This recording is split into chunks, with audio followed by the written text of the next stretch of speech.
And by the way, with an educational system, everything you do when you get even two humans together in a room is a cultural decision.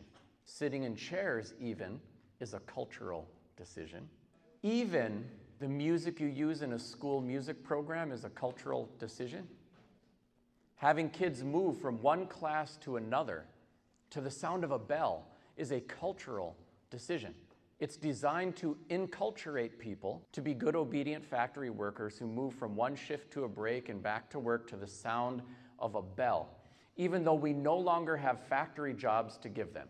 Yeah, punch in, punch out, do your work, acquire debt, be a cog in them. And so for those who've had the inclination to say, I don't know why they want to spend time on crafts and culture, there's no value in that.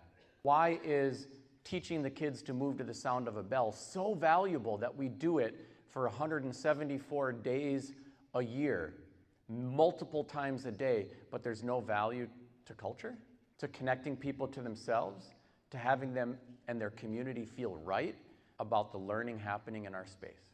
It's because we've all been steeped in colonial operating systems and culture, and there are alternatives.